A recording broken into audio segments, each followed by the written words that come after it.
Marvin in the Kooky Spooky House.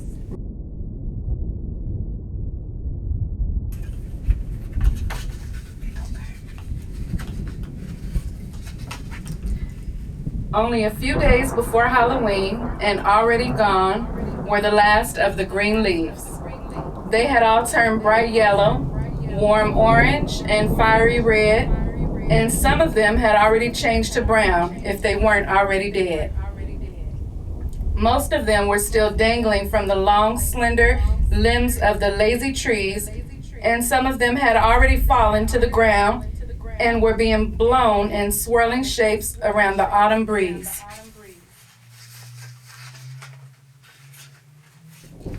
"It's actually quite spooky," young Marvin said to himself. "Seeing all the trees and how they go swaying in the wind, how can anyone think of anything else? To me, they look like skeletons or even long, skinny ghosts. If you listen closely, you can even hear them moan."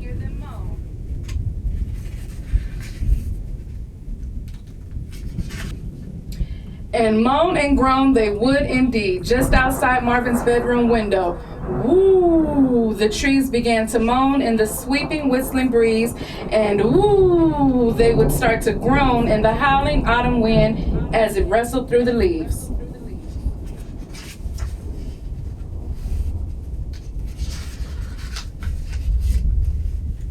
Marvin looked out of his window, down at the ground, and at every ghostly tree shadow he would stare. "It looks like those crooked shadows are reaching all the way up that hill to that spooky house up there." This is what Marvin thought as he continued to look out, and more shadows he would continue to see. But what's really strange is it looks like some of them are even reaching for me. Goosebumps covered Marvin's arms and the back of his hands and even the back of his neck as he looked out again at the ghoulish-looking trees. This alone was enough to give Marvin a slight case of the chills, but he simply had to look down once more at the scampering, scattered leaves, the long, shrilling shadows, and even back up at the spooky house sitting alone at the top of the hill.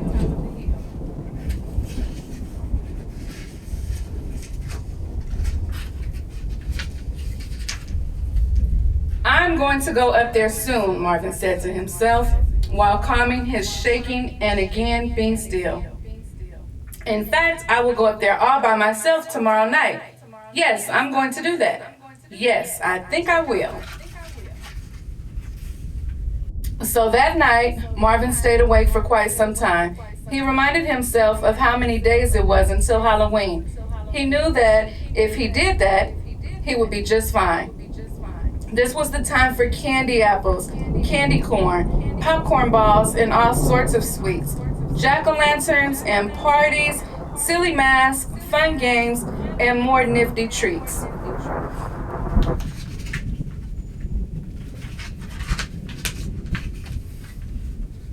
But the later it got, Marvin ended up thinking about the crooked shadows outside his window being cast by the creepy-looking trees, and of course, he would think again about that really spooky house on the hill before finally dozing off to sleep.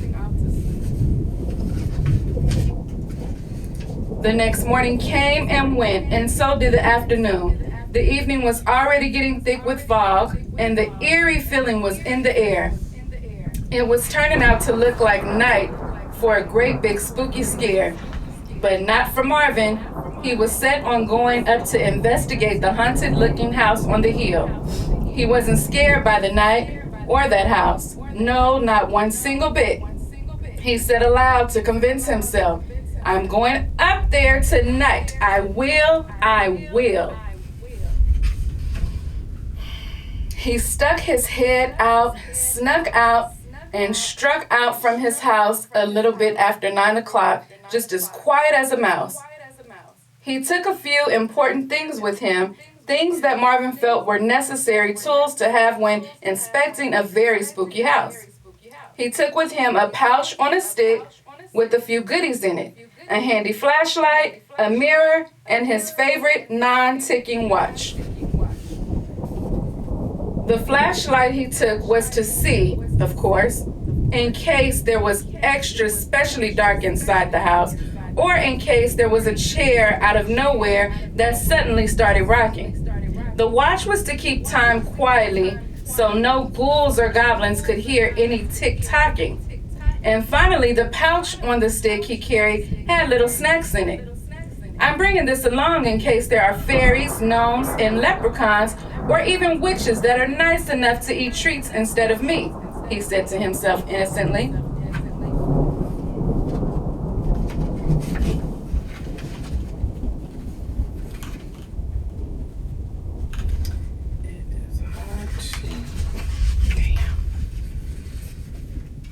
There was one more object Marvin was proud to take along, and for good reason as well.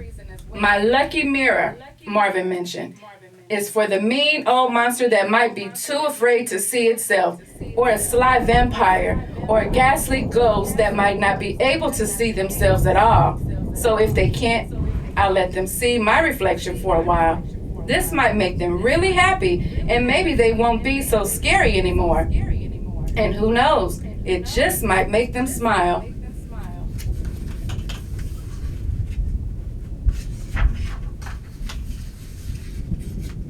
Whatever treats and tools Marvin carried with him, he knew that they would come in handy at some point once he got to that really spooky house on the hill. On his way, he walked quickly between the creepy, swaying trees, over their spooky moonlit shadows, and through their scattered, scampering leaves. He passed through the pumpkin patch without being scared off by the scarecrows, keeping the blackbirds at bay.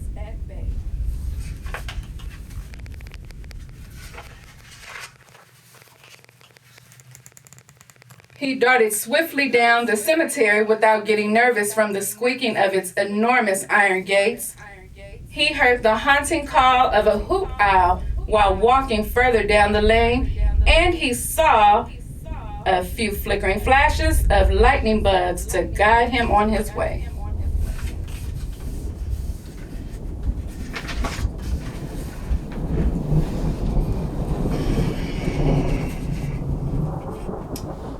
Then finally, Marvin arrived at the front steps of the very spooky house.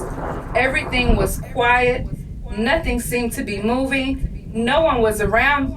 There wasn't the faintest whisper, and nothing made even the slightest sound.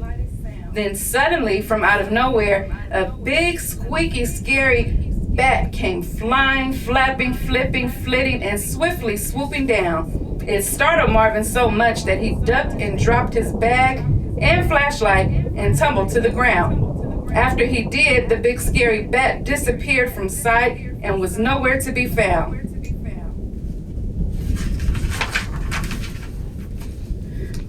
Well, I guess I better go in, Marvin said shakily.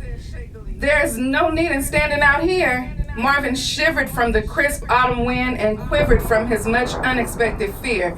Nervously, he walked up to the squeaky steps, holding the wobbly rail, and carefully tiptoed on the creaky porch planks and stepped over their crooked nails. When he got to the door, he got more than he was hoping. When he started to knock, the rickety old wooden door suddenly swung wide open. Marvin almost dashed down off the porch, but instead he kept going, walking into the eerie old house and without anyone knowing.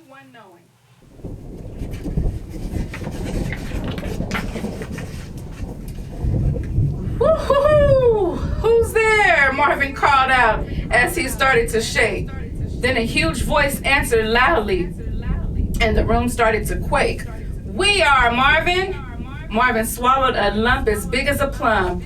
Then he clutched to all things and got ready to run. But before he dashed out, he shouted out loud, "How do you know my name?" Then there was complete silence. And then there was a noise sound huddling, footsteps gathering around him in a crowd.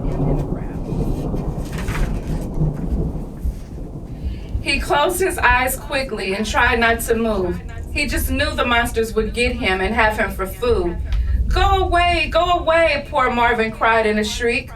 He squatted down in a ball with his eyes closed and yelled, "No, no, please don't eat me."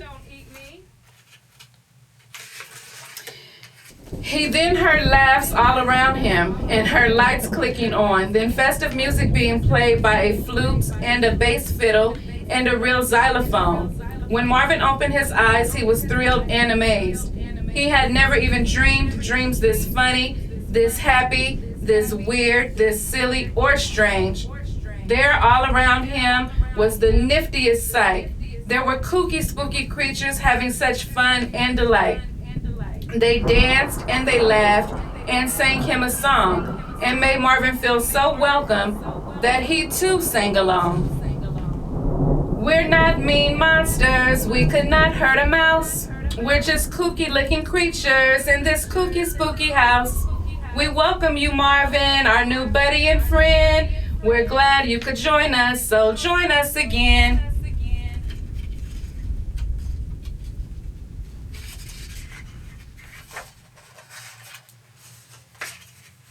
When Marvin got back in his house, he rushed up the stairs.